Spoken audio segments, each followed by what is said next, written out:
we all set now? I think so. I think it's Okay. out. Well, good morning. It's Wednesday, October 7th. It's 8:30 a.m. This is the Ogdensburg Bridge and Port Authority Board meeting. It's exciting times here because lots of things going on.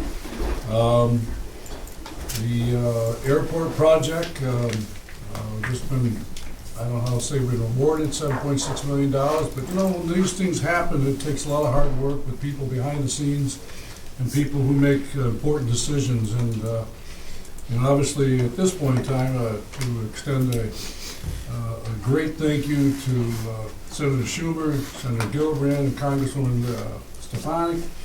Those people created high levels meetings and decision makers, and we didn't get there without their help. And obviously, at the local level, those people too, our legislators and the city people, all those people who are involved from the bottom up to the top, are all important to make this project go forward. So Wade and to our staff, a great thank you. And the hard part of all this is just the beginning. It's just the beginning. And we have to think about, when we start moving forward, what we're going to do in regards to maintain the level of interest, support, and obviously marketing to make this project not just a flash in the pan, but something that's creative and something that's going to last for a long time here. And we really believe it's going to change the quality of life here. And the quality of life is a big part of it. The economic driver is another part of it, and putting all things together makes life a lot better here in the North Country. So thank you to all those people. I know, Wade, to you, and I know how hard you've driven so far, but get on board, because you're going to have to drive some more. So thank you, and thank you to the board, because the board, I'm going to tell you what, without you folks thinking progressively of what this means, whatever, it wouldn't happen either. So it starts here, and it went someplace else. So congratulations, board, for what you felt was a very valuable project, and need your continued support to think that way. So board, congratulations on what you provided here. So that being said, any comments made from the board members, please say so, or whatever. If not, okay, I think we're all together on this. We need to approve the board minutes held for September 9th. I'll move that. Thank you. I'll second. Second. All in favor? Any discussion? All in favor? Aye. Okay, vote. We have passed. Approved. Any comments for people here in the public? No? Mr. Chairman, I would like to work in McFarland Johnson this morning to do a presentation on the terminal and also on the air side of the project. And then, given that they're in the room today, I would recommend that we take the Ogdensburg International Airport items out of order, and that way we can take advantage of any questions that may come up. We'll have the knowledge directly right here in the room. So you want my approval for that, eh? I know we already talked about it. I think it's a great idea, Wade, and I appreciate McFarland, Jeff, and your crew guys to come here and keep us going. I appreciate it. So, by the way, I didn't accolade you guys. I take that back.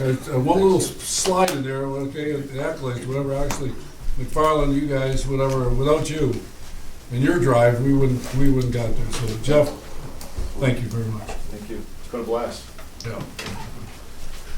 It's really an exciting opportunity. So every day we have opportunity to invest $25.6 million in the next 13 months in the North Country.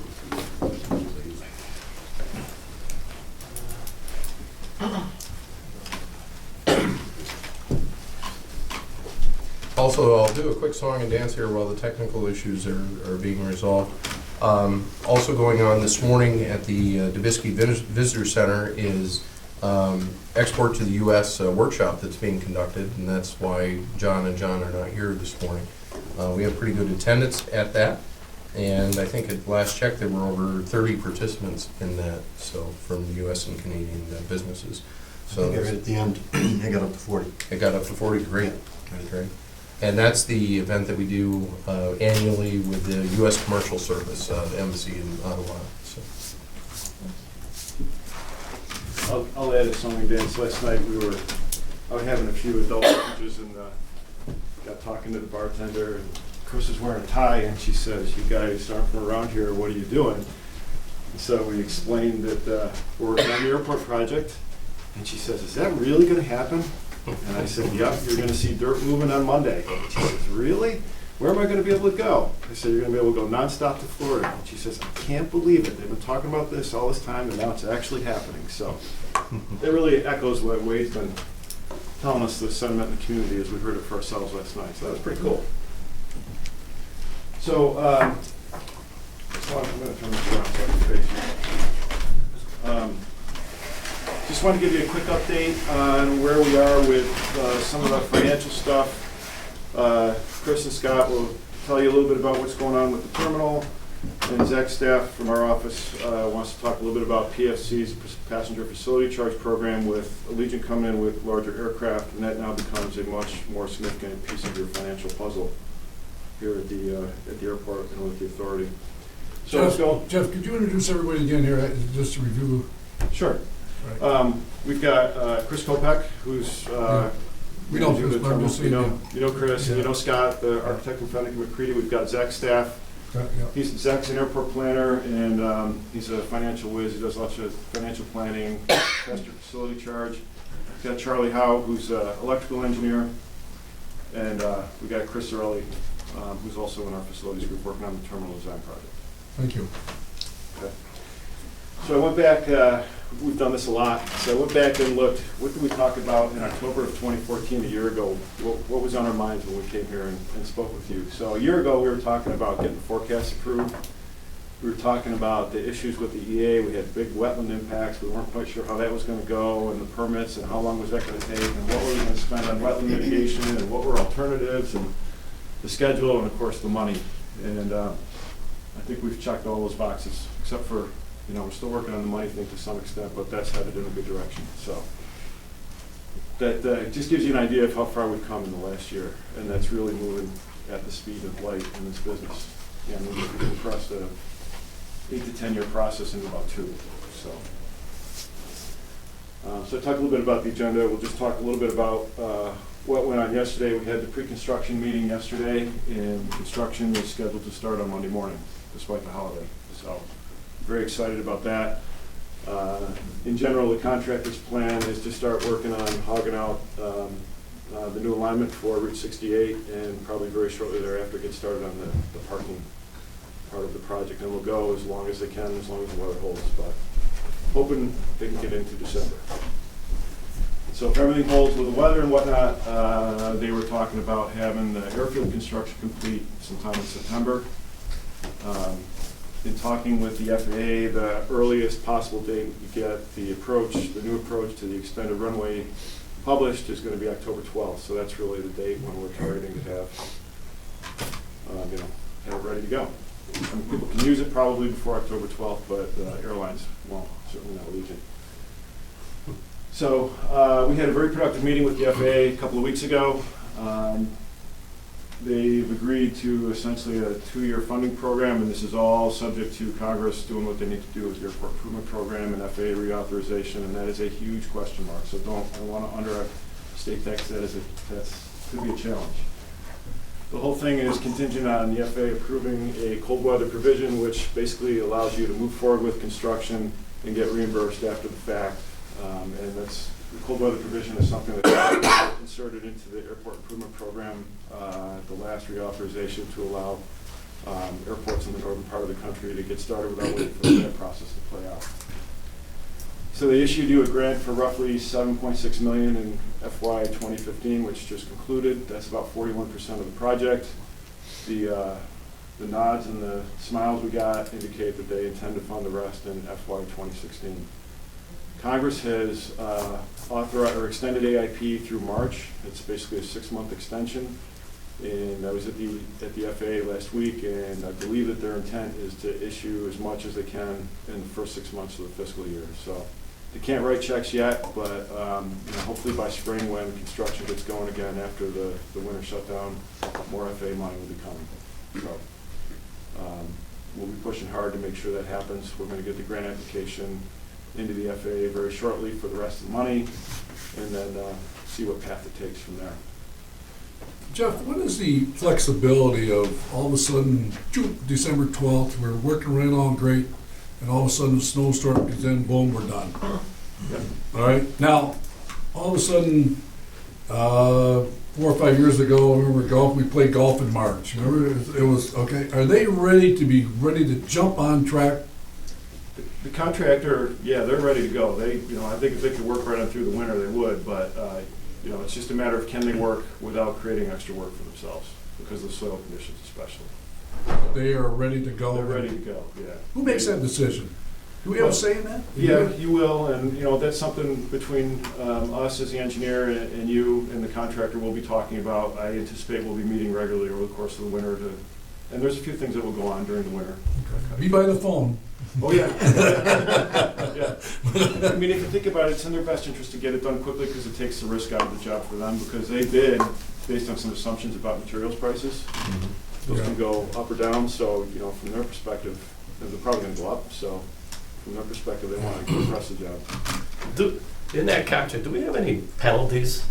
Yeah, there's liquidated damages. There is some penalties included, okay, They have 280 days is the way it works. okay. So, but we'll stop the clock over the winter, obviously. Yep. Jeff, one thing that I found real interesting, could you comment on the size of the ward relative to the other wards? Yeah, I have that coming up. Oh, but, okay. Yeah, I'll get to that in a minute. All right. But yeah, it's Don't jump it's ahead, significant. then, that's fine. It's significant, yeah. So what else? Yeah, so we're waiting for Congress to get AIP done. The risk there is they've extended it to March. The FAA can't write checks yet.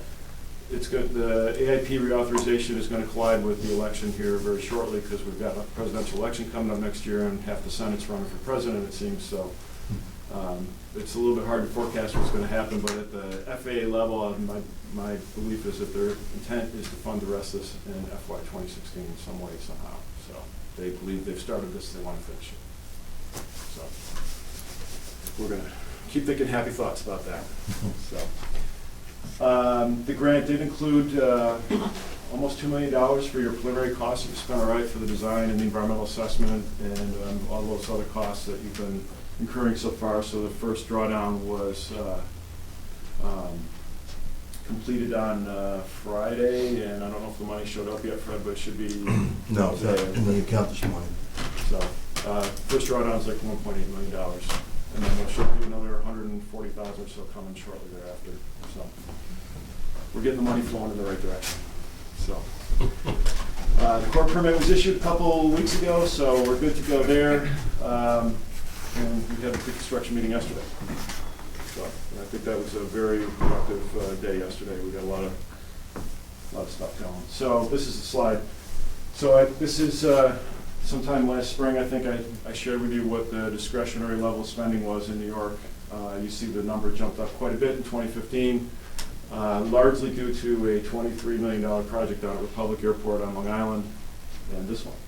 So you got the second largest discretionary grant in New York State. Republic got the first, they got like $23 million, but number 3 was JFK at $7 million. So that's the We're competing with them, is that what you're saying? That really puts it in perspective. Yeah, it does.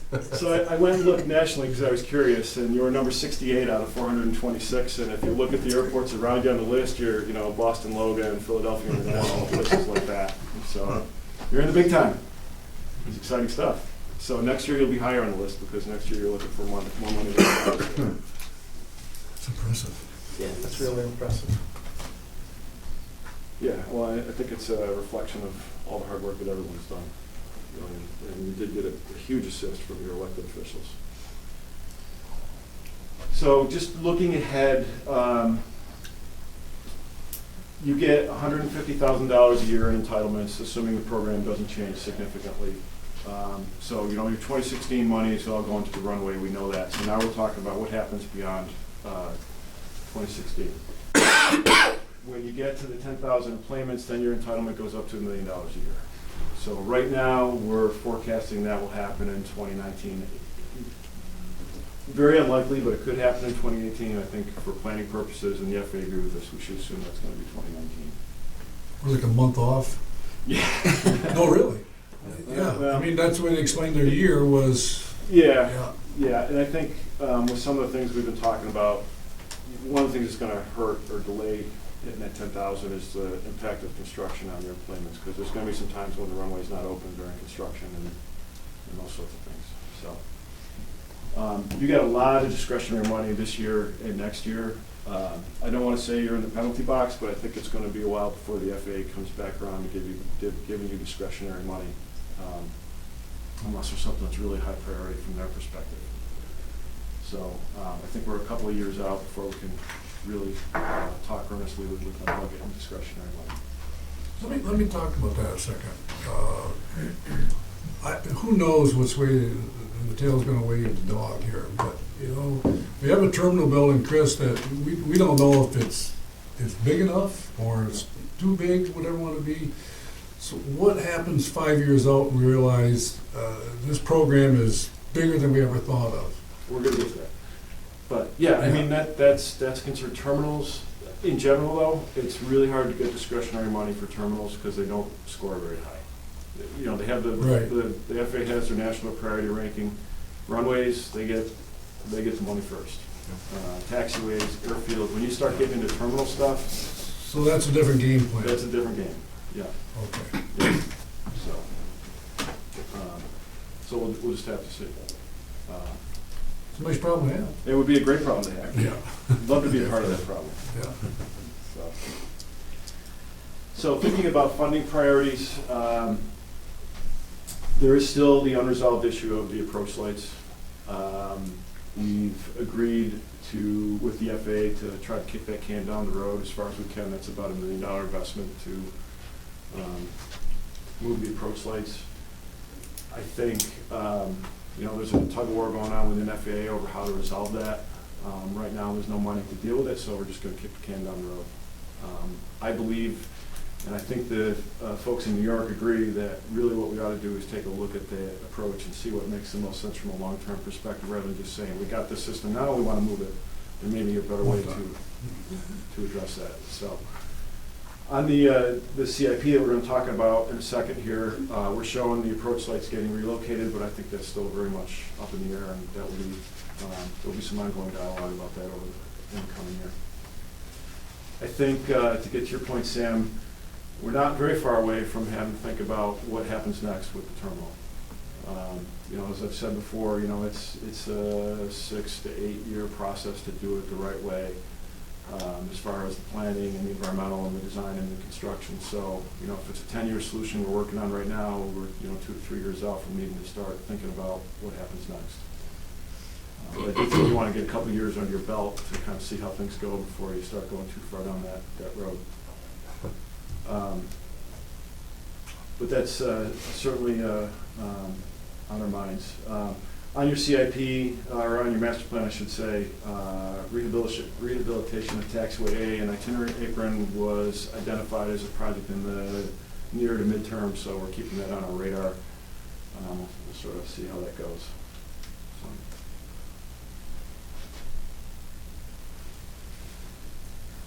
This is the CIP.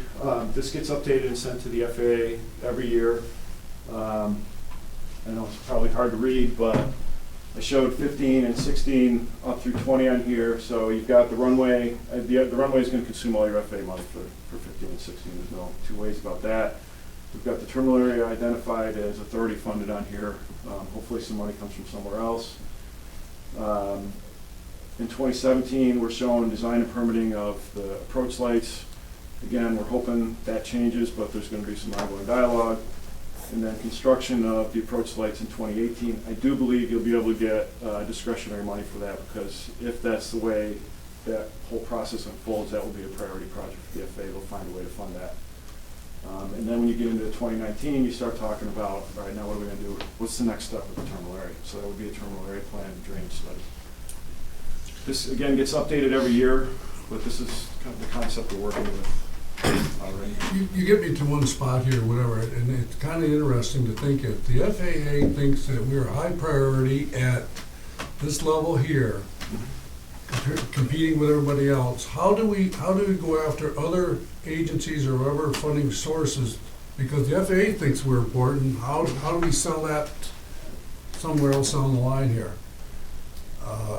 You know, it's like, we got a runway, Yep, yep. we got a business model that, you know, it's supposed to, what the forecast says is gonna work. Yep. Now, well, how do we sell that? How do we sell that into the next formation of, we need money for terminal, parking, all those type of things? How do we sell that? I think we start beating up the state, first of all.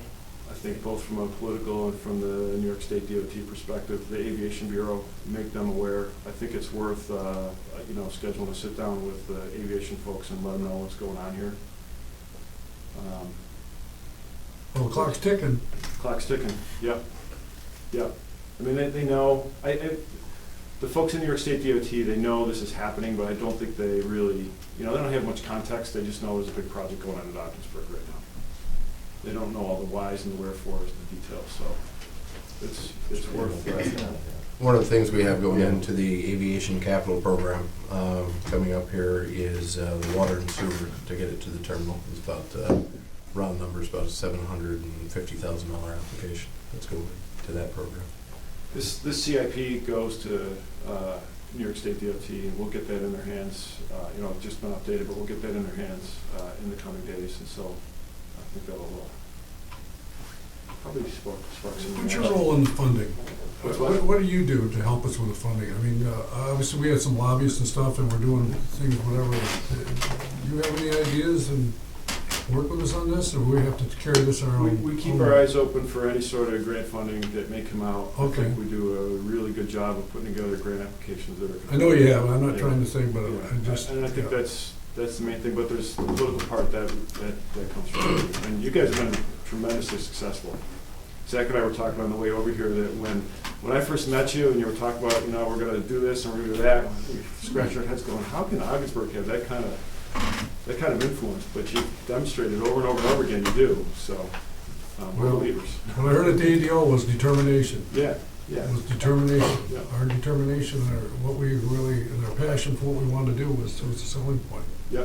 Would that behoove us then to do the same thing with the state people as we did to get to the point where we're at right now, you know, with a lot of face-to-face meetings and putting a little, you know, pressure on? I think that We'll always have to do helps. I think that should be a priority for us right now.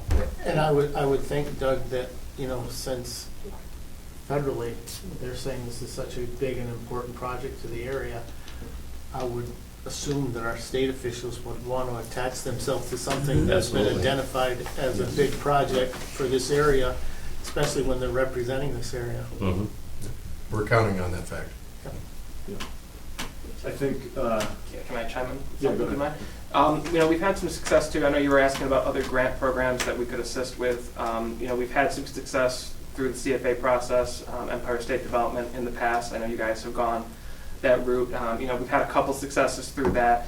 There's not a lot of aviation specific grant programs, but if you can find a good regional benefit, we've seen some successes. I think the OBPA's had some successes with the Northern Border Regional Commission and their grant programs. They have funded aviation projects. Transportation is eligible, and they do point out in aviation. So, you know, it's more just, and it's something that Jeff and myself and everybody, we do keep an eye out for those kinds of grants and those opportunities. And if there's something relevant under those programs, you know, we'll be, you know, making sure to let you guys know and assisting with anything we can do to put it together.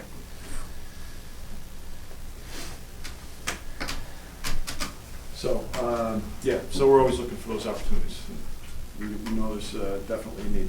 I will say, just as an aside too, some of the back channel feedback I got about this project is some of the other regions of the FAA are really upset about this project because you took all their money.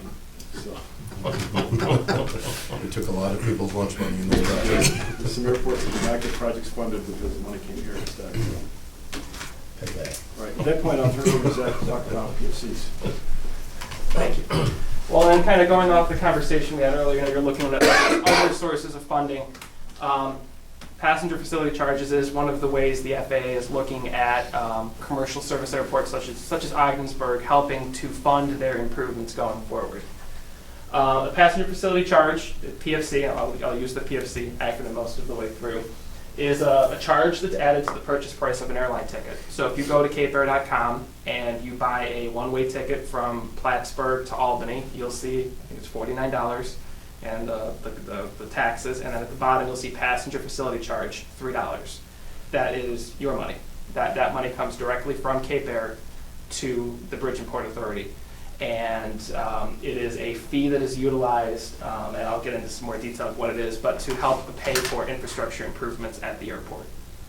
PFCs are considered local funds with oversight provided by the FAA. The FAA never touches that money.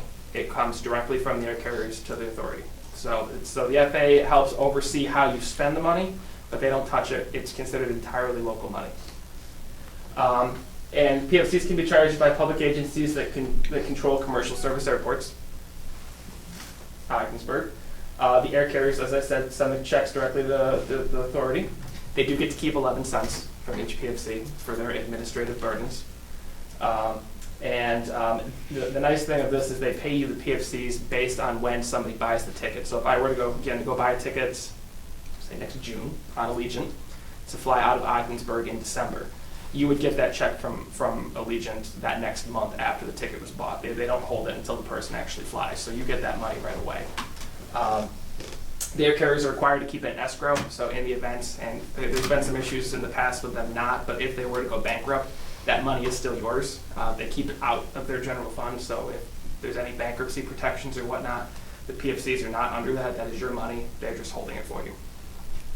Now, you said that money goes into our account, and we have to use that for the airport. You have to use it for the airport, and and I'll get into this a little bit more, Sam. Right. But the FAA will you'll apply to the FAA for specific uses of those funds. Yeah, I know there's a problem with the AIP program, that the money's not going where it's supposed to go in some of these places. The air carriers aren't doing what they're supposed to do. And it's been a real problem. That happened at Plattsburgh when Direct Air went. Yes.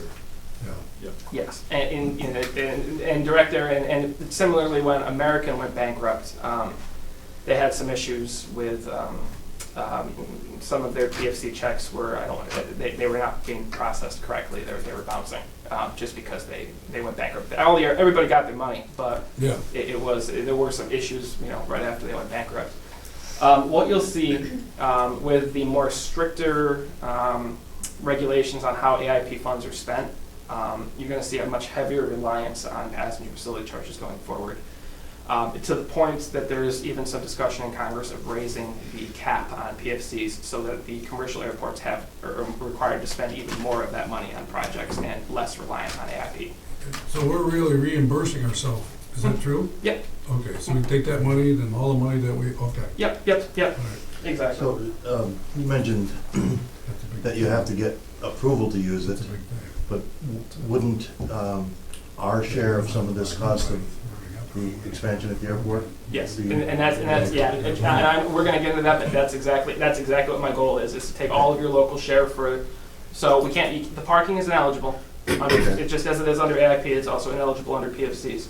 But the local share of the AIP grant, which is about $500,000, is completely eligible under PFCs. So you could collect PFCs to reimburse the authority for the local share of that project. So in essence, you wouldn't have to spend the authority's budget on that. You'd have to put it out in front, but you can reimburse yourself as you collect the funds. Can I ask a Yeah. question? I mean, maybe and I understand what you're saying here, but am I ignorant to, are we not collecting, could we collect PFCs right now, or are we? We are. You are. Yeah. We Okay. are on every ticket. Okay. So in Yeah. other words, we have that obviously set aside separately. Mhm. Okay. Yeah. All right. Well, Yeah, and I'll McFarland get it- and I'll- told and I'll me get we into weren't this. charging. Excuse me? McFarland told me we weren't doing it. Okay, so that's what I'm saying, We so weren't doing it with Cape Air, we were doing it with everyone else. okay. Yeah. No, we have been for the last year. What's our PFC charge? Our PFC charge is $3. $3. You're at $3 Is right that the standard rate, or? Okay, I'll stand. now. That was perfect segue. Perfect segue. Thank you. You're part of this. Oh, yeah, budget. we talked about it earlier. We planned very much last night. There are currently 361 airports in the country that are charging a PFC. They're collected at set rates, 1, 2, 3, 4, or $4.50. Nobody's charging $1. 3 airports are charging $2. Laughlin, Arizona, Ontario, California, and Barnstable, Massachusetts. 15 airports are charging $3 right now. That includes Ogdensburg. And then there are 2 airports charging $4, and 341 airports charging $4.50. So the standard rate is $4.50. I can tell you, I know Barnstable, for example, at $2, that's because of the commuter traffic. That's the Hyannis Airport, so they have heavy commuter traffic going over to Nantucket and Martha's Vineyard, so they didn't want to charge the higher rate just because of that, so they went with $2. A lot of the airports that are charging $3 are charging $3 because there are some FAA, and I won't get into this level of detail, but there are some levels of projects where an airport can only charge $3. So that would be a reason why some airports are charging $3. And that's because about 10 years ago, the FAA increased the PFC authorization from $3 to $4.50. But when they did that, they said that only some projects could go up to $4.50. So there are some statutory reasons why airports are charging $3. In my opinion, you should be charging $4.50. What do we need to do to change it? Well, that. So the question I have is when this starts, Allegiant is flying and Cape Air is flying. Yep. Are there two different charges? No. Or So- Cape Airs will go up to $4.50? Cape Airs will go up to Wherever we charge? Cape Airs will go up to $4.50 as well. Okay. So Cape Air will go up to $4.50. It'll be any, and I didn't get into a lot of detail on this, but it's any air carrier. So if, Cape Air co-shares with JetBlue. If you were to start your journey in Long Beach, California, and make some connections, JetBlue would collect the first PFC.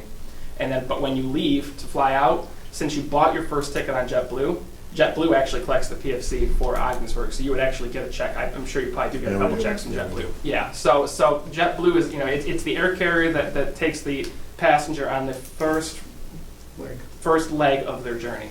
So you can get, I have people that get, it's Al Napone and Air China, and you get checks from some very interesting places. Can I just jump in, going back to the PFC thing? One of the big holdups with AIP is what is the maximum that's going to be allowable under PFC. Congress is talking about 8 or 850, I think was the last I heard. Yeah. And the air carriers are fighting that very, very strongly. They see it as it will raise the price of tickets is how they see it. Yeah. So the air carriers are fighting it, and that probably is one of the biggest holdups at this point. And other than politics, it's that air carrier fight. And airports have been trying to get the PFCs up for years unsuccessfully because the purchasing power of a 450 PFC is not as great as it was 7 or 8 years ago.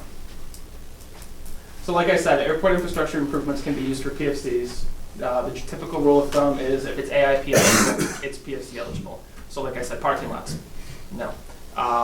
Offices in a terminal building, not eligible. There's a specific whole book of projects that are eligible, and pretty much the general rule of thumb is if it's AIP eligible, it's PFC eligible. The key thing for an airport like Ogdensburg is going to be that you can utilize the PFCs for the non-federal share of AIP projects, so you can reimburse yourself for the 2.5%. Nice thing about PFCs too is that if you do need to bond, you can use PFCs to pay debt service and financing costs. So you can use PFCs to pay interest. You can't use AIP to do that. That is a big difference. And then the other nice thing is that you can use, you'll see that we have a task order to assist with the PFC program going forward in an upcoming application, which I'll get into more detail in a minute. But you can use PFCs to reimburse yourself for that. So if you pay McFarland Johnson $22,000 to assist with the PFC development or the application process, you can use PFCs to reimburse yourself for those costs. That is eligible. Let me ask this question because I'm full of questions, but we have a financial staff here, we're in Fred's department, whatever, and we're taking on another load of, how difficult is this, and what happens here in other airports, whatever? I'm just trying to think of the accounting practice and things that are done here. Is this really going to be a task that we have to really be aware of, that we can take this load on? So, yes, I think you can take the load on. What really the reporting requirements are is that Fred needs to keep a record of all the payments that come in and all of the PFCs, so it needs to be kept in a separate account for separate financial standards, which I'm sure Fred is doing. And then when you take that money out, there has to be some purpose associated with an approved project. So an invoice or, so it has to work out, zero out. The other key thing is that you need to have an annual audit. So you can include as part of a single audit or a separate audit.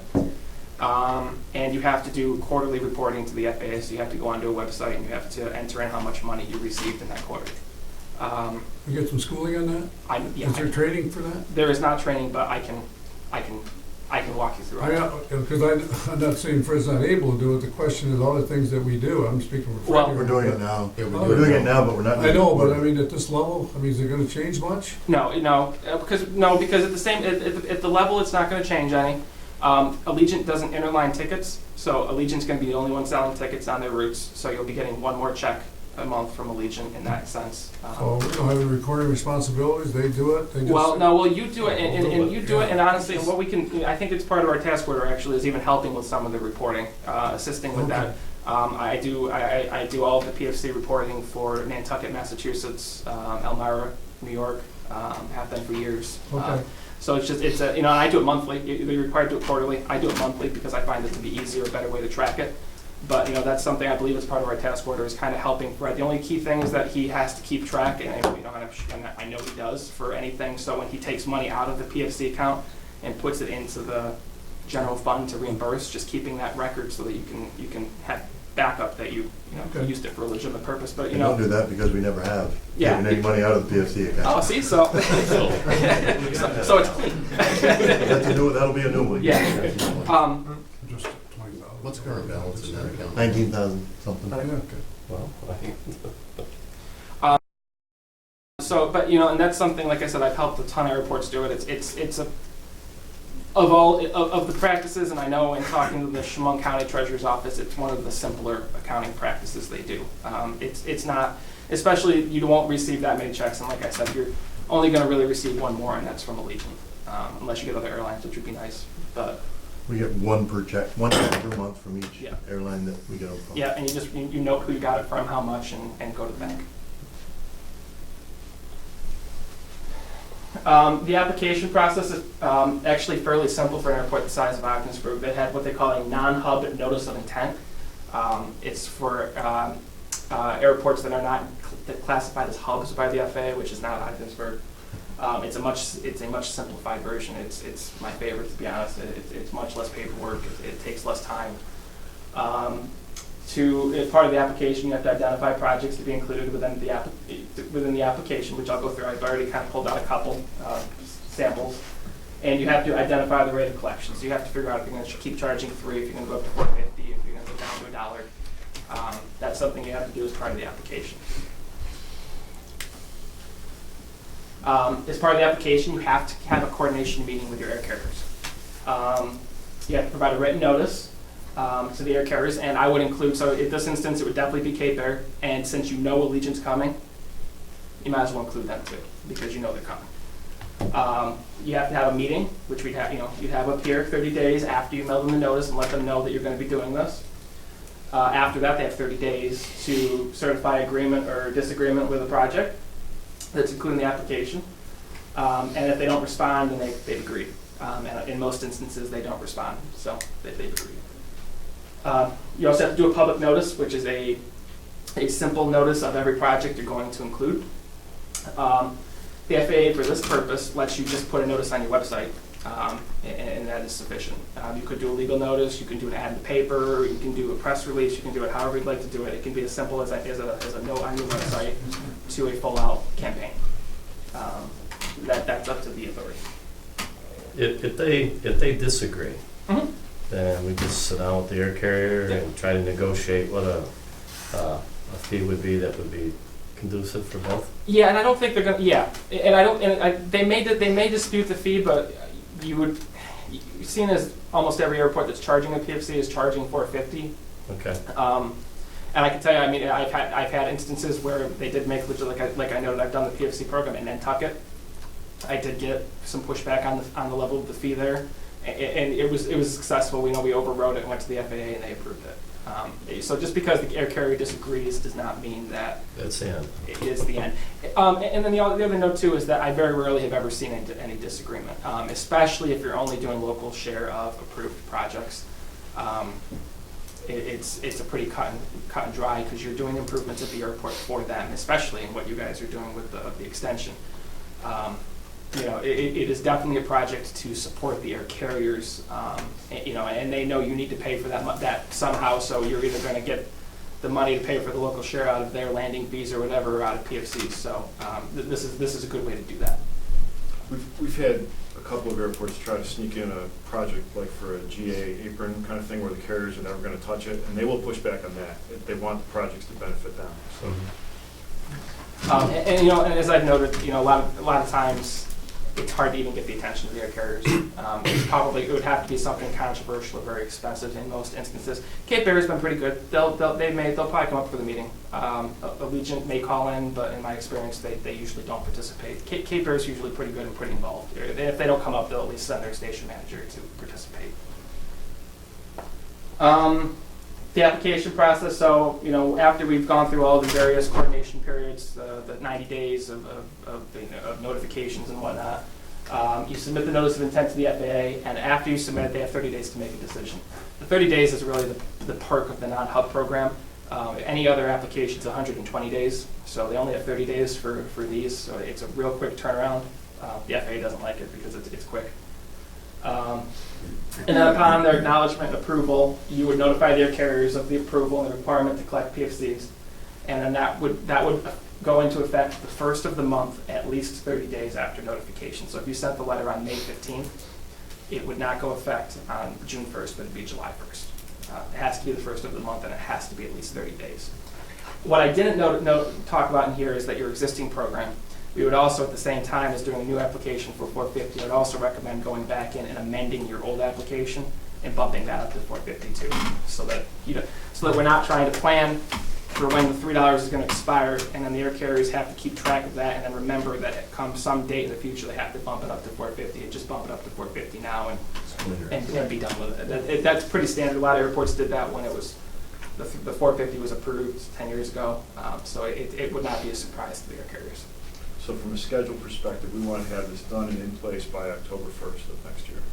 And even more, you want to have this done and in place by June 1st, because that's when Allegiant's going to start selling tickets. You want the Why would we want to wait? Why would we want to wait that long? Well, you won't. You won't wait that long. I'm the finance guy. If you start the process now, I'm pretty comfortable we have you ready to go for a charge effective date of June 1st. That would be stretching it. The ATO is going to be upset, I think, because they're looking at 1 year notices now, which I just found out last week. But that's okay. I mean, it should be a pretty cut and dry application, so I don't think it will be too big of a deal for them. That's their preference. It's their preference. It's their preference, and I usually point back to the law. and that usually works. But yeah, I think we can have you in June 1st. Okay.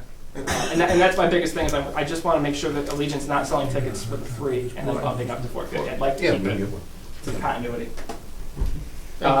Man, I should just hit forward. So that's my schedule. Formulate the process now through December. January through March, do all the notification that I noted. Send the acknowledgement letters in April so that you can have a charge effective date of June 1st. I should have just hit forward. So we talked a little bit about your current PFC program. It was approved by the FAA in 1996. The PFC approved was $125,050. That was the total amount you're authorized to collect 19 years ago. $3 in employment. 2 projects were in there. There was PFC application expenses and the runway 927 rehabilitation, not the one you just did 2 or 3 years ago, but 20 years ago. Charge expiration date right now, so they're saying what you've told the FAA is that you would have that $125,000 collected by December 1st of 2019. Now, there's something Fred and I have to talk about, is that the FAA is recording that you have $64,350 that you've collected in PFCs since that date. So we may need to go back and just take a look at that and Right. make sure the bank account and everything matches. And that's as of December 31st, 2014. That was the last update that it looks like the authority did. And I did notice a couple issues in the FAA's software, so I did make that inquiry to the FAA when I was there last week. Just kind of, hey, can you take a look at this? And he told his word to me was, I've never looked at Ogdensburg, so I'll take a look. Just because you've never done anything with your PFC program. Based on some forecasts we've done, the approved forecasts for the EA, I'm estimating that you're going to actually hit that date if you were to stay at the $3 April 2017. So you would hit it faster than the approved date. And you should talk about the significance. of Yeah, that. so if you hit it you cannot collect more than $125,050 no matter what. Doesn't matter what that date is, the charge expiration. It is a big no-no if you collect too much. So you would have to keep track of that, and if you started getting close to that $125,50, you would have to send notification to air carriers and tell them to stop collecting the PFC, because we believe that by April 1st, 2017, we will reach our maximum, and then Allegiant and Cape Air will turn it off, and they'll stop collecting. And the thing they hate more than collecting the PFCs is when they get the letter telling them to stop, and then you have to tell them to start again at some point in the Yes. future. So it's very important to keep it continuous. If you're going to stop, you stop. Otherwise, it is a technological burden for them. In reporting, because what then Cape Air has to do is they have to notify all of their code share partners, their airline partners, anybody that sells tickets on behalf of Cape Air. And it is a terrible trickle-down effect that they, like Jeff said, that they really despise it. They'd much rather keep collecting than have to deal with stopping and starting and stopping and starting. Let me see if I'm clear on this. Is the most you can get is $125,000 is the term of that contract? No, Or, this was what was approved back in 1996. Right. That you guys are still working off of. right, but we've already collected, let's say it was 64, and there's another 19 we don't show there, so there's 83,000, so. No, that 19 is included in the 64. Yeah, that's what Fred and I are going to have to talk. That there's some. Well, there would be about $1,000 a month since December 31st. Okay. That's not reported there. Yeah. So there's just some. There may have been a drawdown of those There funds must have been at some time. back in the 90s or early 2000s. So whatever that number is, I guess I'm confused what the number is, but when it gets to $125,000, that number, or that, So when it gets to 125, you'd have to stop. But we're going to submit a new application that increases that number. Okay, so in other words, okay, because, and, Yeah, the old I'm sorry, yeah. Because, I mean, we're gonna, obviously, we're gonna hoping for more passengers, more, Yeah, I you mean, know, it's and a- we're gonna, Yeah, so our goal right now is to do another application for you, okay. so that this doesn't happen. okay. If nothing were to happen today, if you were to say, I hate PFCs, I don't want to charge it, we're just going to let this finish and be done with it, that's what would happen. Okay. And that'll be in the same application, we bump it up to 450. Exactly, yeah. Okay. Yeah. Who picks the cap? Yeah, The, Who like, sets the FAA just picks a figure? you mean like the 450? No, the 125. You did. That was the, well, not you, but the board in 1996. We didn't have any planes then. Yeah, that would have been our 2.5% of the runway 927 rehabilitation Yeah. at that time, Right. plus It whatever was- the fees were. It was about 20,000 of that was the PFC administration, and then the rest of it was the 2.5 or 5 or whatever the local share was back then. So you guys are gonna help us pick a cap this time? Yeah, so, Yes. just one I've other already- thing, already- so is that, so, did we pick, back in 1996, obviously, we started it in April, we also picked the 125,000, did Yes. we pick the expiration date too? yes, Okay. and it's been amended since then. Okay. The FAA will take a look too based on your quarterly reporting and say, you're not going to make this, so we're going to extend it on your behalf. Yeah, I just thought that was a strange, Yeah, I- 23-year, No, like, well, on the 125,000, okay. you know, like Fred said, you guys weren't collecting from Cape Air in there for a little bit too, so there were some, you know, and then there were clearly some down years with some low employment, so it has taken some time. But yeah, it shouldn't have taken that long, and there definitely was an extension. I don't know what year it was, but you can see in the records that they extended it at some point. Okay. And that cap is driven by the projects that are approved in the Right, application. right, So- exactly. Yeah, I mean, like we just did one for another airport that was 2 million. Right. You know, and I've done one. You know, the Plattsburgh for their terminal is in the 40 million. I mean, our cap of 125 is gonna be significantly different now, Oh, yeah. based on what we're Yeah. planning. Yeah. Exactly. Oh, yes. Oh, yes, yes, yes. So what I've done, this is the last couple slides, and I'll be done. And done, I promise. Is I've taken a look, just a couple scenarios going forward for how I think this will work. Scenario one is you raise your PFC to 450. I think I've already said that I believe that's where you should be. Include 2 new projects, which is the Extend Runway Taxiway A design and construction. Your local share on that is $490,000. And then also include PFC program and administration, which is the task order you have in front of you, for $20,438. So put them together, it'd be about $510,000 that we would add on to the 125. Okay. That would bring you, that would extend your expiration date based on my forecasts to November 1st of 2020. Scenario 2 is you stay at $3. Again, not my recommendation, but I just wanted to throw it out there. Same 2 projects, that would take you out to July 1st, 2022. So a couple more years would keep you at $3 if that's what you wanted. Scenario 3 is raised to 450. You're going to include 12 projects in this. We're going to make it a much longer reimbursement. These first 2 projects are the same, and then the third one, I didn't put all the projects, but I went back 10 years and looked at what the authorities put into projects for local shares, and I calculated about $233,000. PFCs are great in that you can reimburse yourself back to 1991 for local share projects. It's nice you can use PFCs for future projects or to reimburse for past projects. In this case, if you were to follow this mechanism, that $233,463 would be funds you're reimbursing yourself for projects you've done over the last 10 years. So when the funds come in, you can take them out of your account and put them back into your general fund to reimburse, which you could then use for other improvements that you guys are doing at the airport. That so you're reimbursing yourself for those projects. So like I said, I've generally identified about $233,000. I haven't done every project. Some of them only had local shares of $400 or $500, and it didn't seem like it was worth the paperwork hassle to do that. But some of the bigger projects. And then that brings your charge expiration date up to March 1st, 2022. What I like about the March 1st, 2022 date is it takes you out a few years, so you don't have to do another PFC application for a while, which is nice. I mean, I like doing PFC applications, but it's nice not to have to do them for a while, so you guys are in a good position, you know what's coming. About that time, I think we're going to be talking about terminal work. If you're talking about terminal work, while the whole terminal building itself will not be eligible, a substantial portion, I would assume, of it will be. And that may be something that the FAA is going to want you to look at using PFCs for. So I'm not talking the first phase that you guys are going to undertake here shortly, but the second phase, the 10+ year solution. That would be a good project, and you can collect PFCs, like I said, in advance of something. So even if you were not to construct that until 2025, you could start collecting PFCs and building up your account in 2022 in anticipation of doing that terminal work. So your recommendation is approval of scenario 3? I would say either one or 3. One I think is fine too. It'll get you through 2022. The thing with PFCs is that if you apply, you can't keep them in your account more than 5 years before you start actually building something. So if we can get up to 2022, that will get you at a good point, I think, to start looking more at the terminal.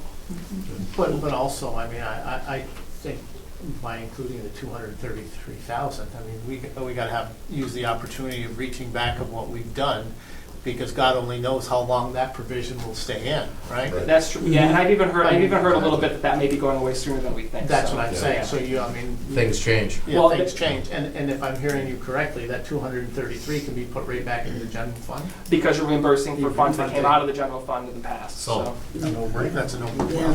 looking at that scenario, now we're talking roughly $743,000 as of March 1st, 2022. Yep. Okay. Yep.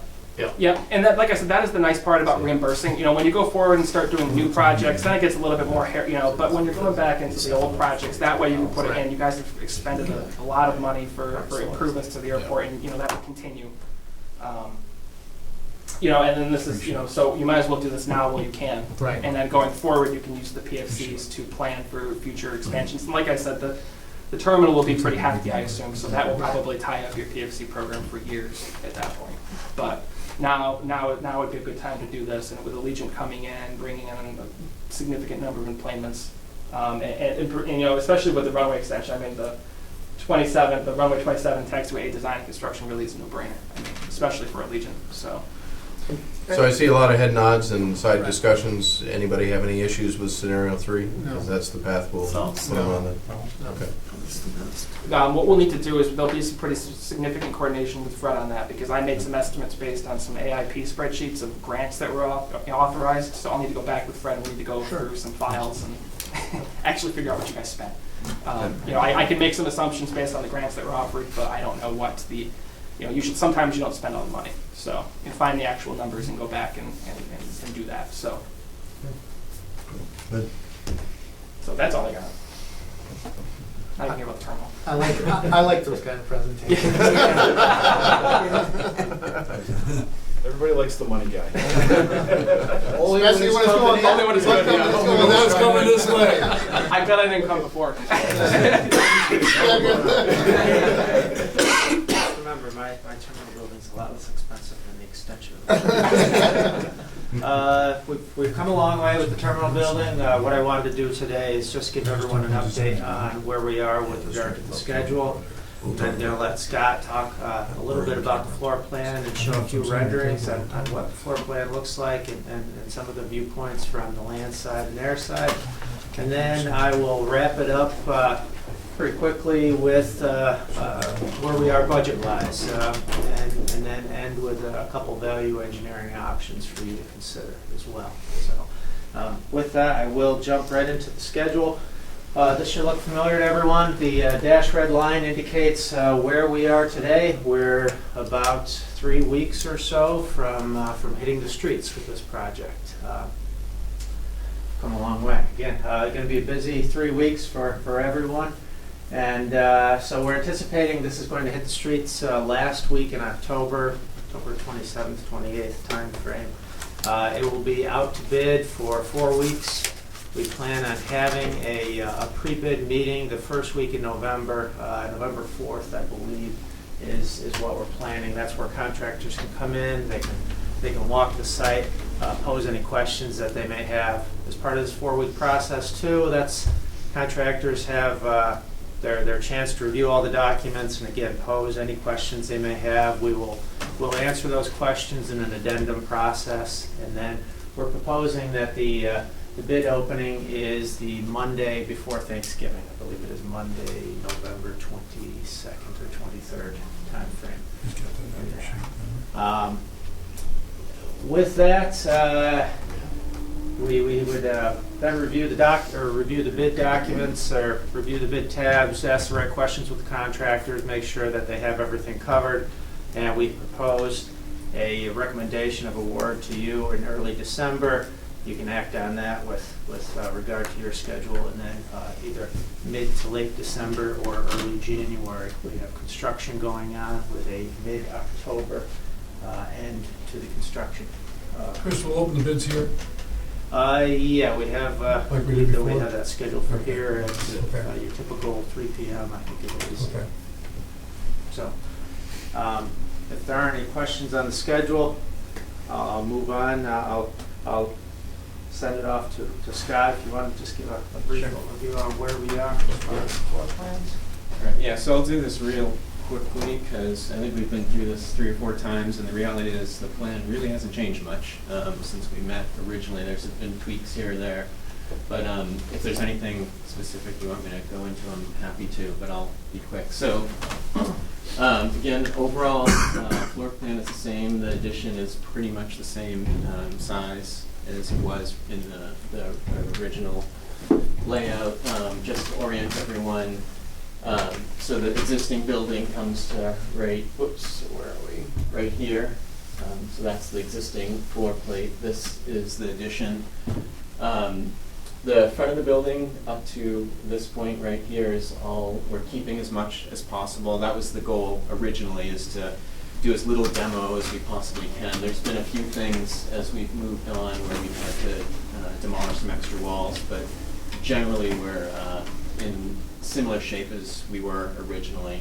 So the entry is the same entry. The existing bathrooms are the existing bathrooms, so those are all going to remain. As you come in, you hit the lobby space. The ticket counters, they're in essentially the same location. They did push back, so we're giving a little bit more room, depth to the lobby for the additional passengers. but visually, they're still, as you walk in, you see the counters right in front of you. Off to the left is, so again, the existing building ends at this point. So where we've expanded out, we've expanded for the ticketing queue, so to allow those additional passengers additional queue space. And then as you come through here, we have, again, the security checkpoint hasn't moved. It's being reconfigured a little bit, but it's essentially in the same place. And this queue space for the checkpoint currently is the TSA offices and the vending over here. So we've moved that away to expand the queue again, so the additional load of passengers can be accommodated there. Then as you come through, we're opening up the wall. So this is the wall that separates the existing terminal from the hangar space. So we're opening that up, and you come through, and then of course that becomes the new cold room. So all that is really essentially unchanged from what we presented many months ago. And then the addition on the other side of the terminal, the north side, is obviously the baggage claim, and then some of the back-of-house space, and then the new program for the back, or I shouldn't say new program, but expanded program for the TSA bag screening. So that's the overall layout. A couple things you will notice, it's hard to see here.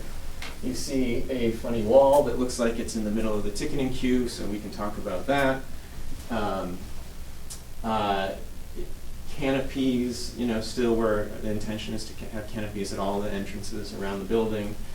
Structurally, we're running into a lot of issues with the existing building just being right at the edge of its capacity. So we're looking at ways. It's very difficult to hang new canopies with all that snow load off the existing structure.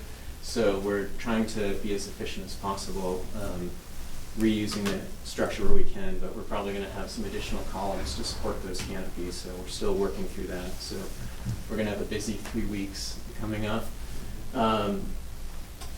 We're looking at using the hold room as a training facility, so we're working on that from a technical perspective, how we can, the OBPA can lease that out off hours, so that's something, it has some complications, from a security perspective, but we're working toward that. I think otherwise that's really the layout. It's pretty consistent. So should we, if anyone has any specific questions, we can talk about it in details, or we can kind of move on. And Well, I mean, obviously we've met before, we talked through this various ways and what's, trying to think this through and trying to imagine 350 people in this building and maybe at one time.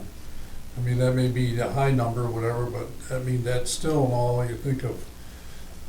Freedom of movement here is kind of scary a little bit. And I know we've discussed this all. The only question I have is there any wall that you can adjust for space without making any structural changes? I'll just take the passenger waiting area.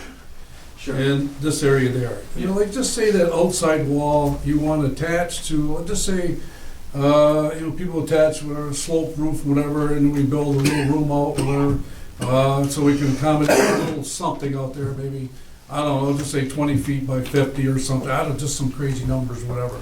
Is there any flexibility to do something like that? So, Or is it structurally where these walls only can do what they can do? so sure, we could add on, however, no different than on the north, how we're adding on. The issue in terms of, first of all, I guess I agree. When a Legion arrives, this is going to be tight. For this 10-year period, there will be a lot of people in this building. There's no question about it. The issue is where those, where you need the space. So the hold room's actually pretty good. It's pretty generous. Because it's the hangar bay, so it is what it is, and that's, without doing a lot of demo, we have the space we really need there. So that space is actually fine. The baggage claim is fine with the bag belt. It'll be tight for sure. We could keep pushing out, but that's just a judgment call. How much money do you want to spend for these limited periods of time where people are flowing back through the building. So, we think that's okay. The lobby space, that's where things get tight in here, the queue space and the lobby space. So that's where it gets difficult. Just adding on here would be pretty easy, adding on to the north would be pretty easy. That's not really where you need the space. So, and again, we have all this infrastructure up front, all the utilities and all that kind of stuff. So adding on in this direction, where you kind of want the space is much more difficult. So that's the issue. Anything's possible, yeah. But then you start adding on so many different places. All of a sudden it gets to the point where the existing building just doesn't make sense. Let's take two scenarios. Let's take two scenarios. Scenario number one, the bids come in, well, I love this one, lower than we anticipate. Let's just say we got $500,000, whatever it is, whatever.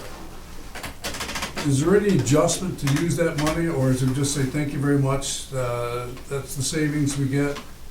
That's scenario number one. The other scenario is, it's higher, well, I know we gotta build it, so whatever the bids are, whatever, so it's higher, that's obviously, we have to go with what we got, unless we're gonna cut something out. You see what I'm thinking? More money, we have more money to work with, or less money to work with? Do we have any allocations, or we just gotta take what we get? We'll take the We're at the first mercy. scenario any day, but in that first scenario, my professional recommendation would be to consider using, if you do have a surplus of money, to start to think about some of your other necessities for the airport, like where are we storing the tugs, or any of the aircraft portable staircases, or any of those other gotchas that we're really not thinking about right now, more related to operations. That's where I would consider spending money. I'll let you chime in if you have any other ideas. No, I agree. There's, again, because of the existing facilities, space is at a premium. So, there's certain areas where we're fine, but then you look at the back of house, it's tight. So, the extra funding would be very useful for storage of items that, just aren't available within the facility. Let me ask a variation of the same question. I'm thinking of the bid document now, on the base bid and an alternate. Is everything we're proposing here base bid? Yes. Or are we, okay, so we aren't breaking out anything into alternates conceptually? At this point, no. Okay. I mean, we have that flexibility if you're interested, some of the VE options that we talked about previously, but Okay. as it stands now, it is all base bid. Everything's base bid. That's helpful. Thank you. I think with the 350 people, the people that are leaving, they're not gonna be in that building very long. No, I know. That's a real small window of time when that's gonna be a concern. Yeah. Yeah, normally, by the time you have that arriving flight, hopefully you've got 90% of your Sure. passengers already in the hold room. So, and again, the hold room can accommodate, a full flight pretty comfortably. So, you've really got your outbound passengers,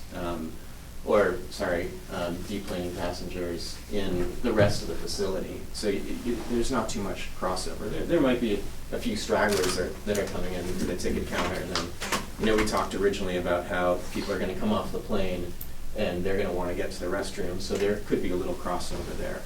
But we expect, it's going to depend on flight schedules and things. But if it's one plane, most of those enplaning passengers are already going to be in the hold room. So you're not actually going to have 350 people in one place at one time.